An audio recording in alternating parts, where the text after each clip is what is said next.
Benefits of a three-wheeled truck is because this is a pretty darn good size. So this is a local market, probably pretty much at the end of the day. I'm looking for some little tomatoes. I don't find them, so I will pass on that. I've seen some cherry tomatoes, but not lately. I mean, saw them in Beijing somewhere. And then it goes in that direction there. You get it to the left, about 50 meters down that street to the left, and then it turns and goes straight ahead where the camera is pointing.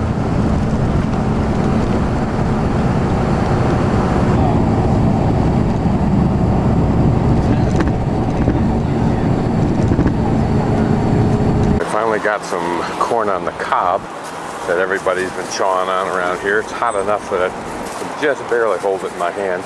They carry it in a little foam cooler, sell it at the bus stop. You know.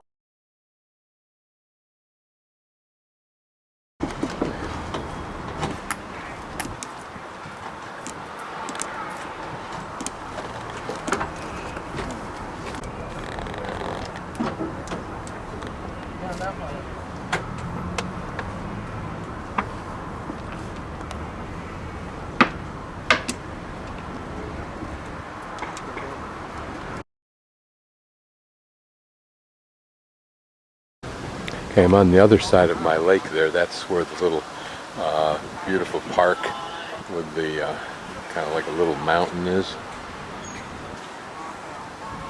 And I normally walk up and down that every morning and evening on the way to and from my hostel, which is down there where that bridge is.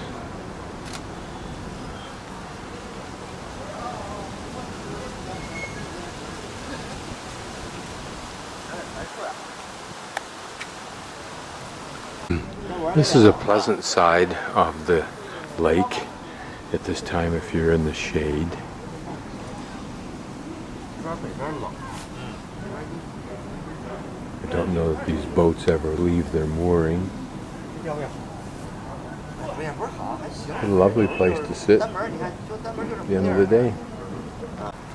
Notice he moves the entire pole can telescope in towards him, and then he can also move it back and forth on the stand, which has a couple of rollers.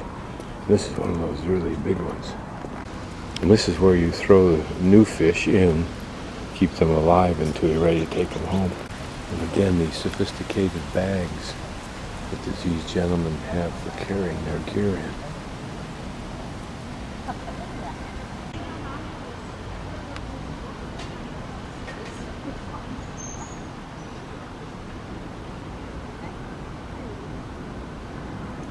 So if you look closely in there, you can see a very thin red, white, black sticking up. That tells him that directly beneath that is where the hook is with the bait. And if that moves at all from a vertical position, then he knows the fish has tried to bite it. Often then they'll pull the rod up quickly and see if they hook the fish. This man has some casting rods, but I don't know if he casts at all.